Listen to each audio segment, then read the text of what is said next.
को प्रॉब्लम होती है चक्कर आने की, राइट।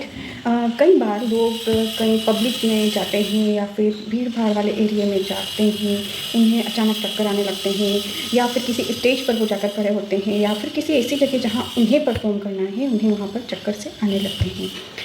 हम आज एक केस के बारे में बात करेंगे। ये केस है 24 इयर्स की एक लड़की का। उस लड़की का अभी मैरिज हुआ था, और मैरिज के बाद में आपको पता ही है कि नई नई शादी होने के बाद में हर किसी का ध्यान एक नई ब्राइडल के ऊपर होता है, एक दुल्हन के ऊपर होता है कि वो किस तरीके से चल रही है, खा रही है, बोल रही है। उस चीज़ को उन्होंने अपने दिमाग पर ले लिया था, और जिसका रिज़ल्ट ये हुआ कि उन्होंने उनकी सीटी स्कैन कराई, एमआरआई कराई, जो कि बिल्कुल नॉर्मल रिपोर्ट्स थी।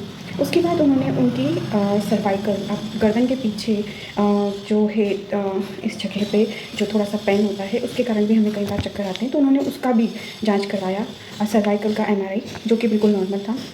उसके बाद कई बार ऐसा होता है कि हमारे ब्लड के अंदर कुछ गड़बड़ियाँ हो जाती है, लाइक विटामिन B12 की कमी हो या D3 की कमी हो, उसके कारण भी हमें चक्कर आने की समस्या हो जाया करती है। उन्होंने वो जांचें भी कराई, वो भी नॉर्मल थी। ब्लड की कहीं उन्हें कमी तो नहीं हुई, वो भी नहीं थी, वो भी नॉर्मल थी। ब्लड प्रेशर भी उनका बिल्कुल नॉर्मल था। उन्होंने उनका बॉडी डिहाइड्रेशन टेस्ट करवाया, तो कि वो भी बिल्कुल नॉर्मल रहा। ग्लूकोज लेवल भी उनका नॉर्मल रहा। इसके अलावा उन्हें किसी ने कहा कि कहीं तुम्हारे कानों में दिक्कत तो नहीं है, तो उन्होंने उनकी ENT का टेस्ट भी करवाया, जो कि बिल्कुल नॉर्मल था। इस तरीके से उनके फिजिकली सारे टेस्ट नॉर्मल थे। मतलब ये हुआ कि जो हार्डवेयर था वो बिल्कुल परफेक्ट था, राइट। दिक्कत थी उनके सॉफ्टवेयर में, उनके अंदर एंजाइटी की प्रॉब्लम थी, जिसके कारण उन्हें ये चक्कर आ रहे थे। उन्हें हो गया था ये फियर हो गया था कि मैं पब्लिकली कहीं पे भी खड़ी हूँ तो मुझे ही लोग देख रहे हैं, मेरे ही बारे में बात कर रहे हैं, मुझे ही नोटिस किया जा रहा है।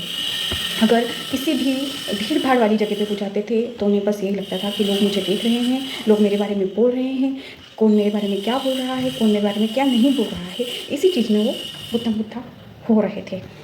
उन्होंने मुझे बताया कि मैं कहीं भी पब्लिकली जाती हूँ तो मुझे बस यही लगता है कि यदि मैंने साड़ी पहनी है तो मैंने साड़ी ठीक से तो वियर की है, अगर मैंने सूट पहना है तो क्या मैंने सूट ठीक से पहना है, मैंने अपना दुपट्टा ठीक से लिया है।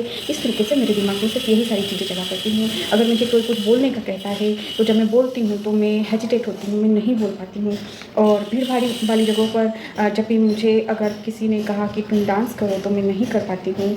मुझे किसी भी पब्लिक प्लेस पर लेकर जाए तो मैं बस खुद के उसमें ही लगी रहती हूँ कि मेरा ये ठीक है, मेरा वो ठीक है, मेरे हेयर पिन्स ठीक है, मेरा ये सब कुछ।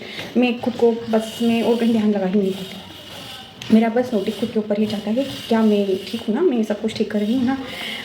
तब इस केस में हमने उन्हें समझाया कि ये जो पैटर्न है ये आपके माइंड में बन चुका है, आपको इस पैटर्न को ब्रेक करना होगा। उन्होंने कहा कि किस तरीके से मैं ब्रेक कर सकती हूँ। तभी हमने उन्हें समझाया कि आपको CBT की बहुत अच्छे से प्रैक्टिस करनी होगी। CBT की प्रैक्टिस आप किस तरीके से करेंगे, तो उन्होंने मुझसे सलाह ली और मैंने उन्हें समझाया कि इस केस में आपको स्किप करने की प्रैक्टिस करनी होगी। जिस चीज़ से आप डर रहे हैं आपको उसका सामना करना होगा। कई बार हम डर कर उस चीज़ से दूर भागने लगते हैं, और होता ये है कि हम उस चीज़ का कभी सामना ही नहीं कर पाते, और हमारी लाइफ में पीछे ही जाया करते हैं। बल्कि हमें हमारी लाइफ में हमारी कमज़ोरियों को जीतना है, हमें लाइफ में आगे बढ़ना है। इसीलिए हमें उस चीज़ को एस्केप करना होगा, हमें एस्केपिज़्म की कोशिश करनी होगी। और इस स्थिति में हमें हमारे माइंड को नरिशमेंट देना होगा। और आप मुझे सबसे पहले ये बताइए कि जब भी आप किसी पब्लिक प्लेस पर जाती हैं तो आपको कितने लोग आकर कहते हैं कि यार तुम ठीक से बैठी नहीं हो, तुम्हारा पल्लू ठीक नहीं है, या तुम्हारा दुपट्टा ठीक नहीं है, या तुम अच्छे से बोल नहीं रही हो, तुम किस तरीके से खा रही हो। तो उन्होंने बोला मुझे कभी किसी ने कुछ नहीं कहा। जब आपको कभी किसी ने कुछ कहा ही नहीं तो आप उसी चीज़ के बारे में क्यों सोचते रहते हैं। ये दुनिया है, दुनिया में लोगों के पास बहुत सारे काम हैं, उनकी अपनी लाइफ है, उनके अपने बहुत सारी चीज़ें हैं जिनके बारे में वो सोचते हैं। उन्हें यही काम नहीं है कि वो सिर्फ आपके बारे में सोचेंगे। उनके पास अपना खुद का एक शेड्यूल है, अपनी पर्सनल जिम्मेदारियां हैं, वो उन चीज़ों के बारे में सोचेंगे, ना कि आपके बारे में। हम सिर्फ हमारे माइंड में ये पैटर्न बना चुके हैं कि लोग क्या कहेंगे, लोग मुझे ही देख रहे हैं, मुझे ही नोटिस कर रहे हैं। ऐसा नहीं है, लोगों के पास अपने खुद के काम हैं। अगर आपको किसी ने कभी नहीं कहा तो आपको इस चीज़ के बारे में नहीं सोचना चाहिए। और इसे बोलते हैं माइंड रीडिंग, जो कि आप कर रहे हैं। आपको अपने माइंड में ये बिठाना होगा कि मैं जो ये कर रहा हूँ इसे माइंड रीडिंग कहते हैं। मैं माइंड रीडिंग कर रहा हूँ कि लोग मेरे बारे में ये सोच रहे हैं, लोग मेरे बारे में ये बोल रहे हैं, लोग मुझे इस तरीके से देख रहे हैं, राइट।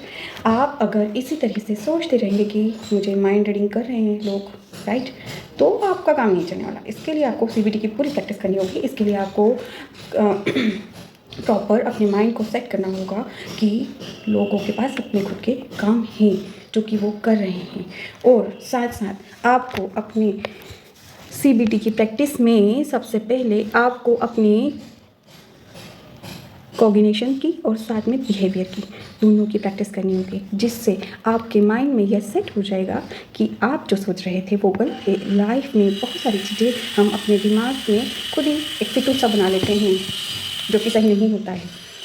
Okay, thank you.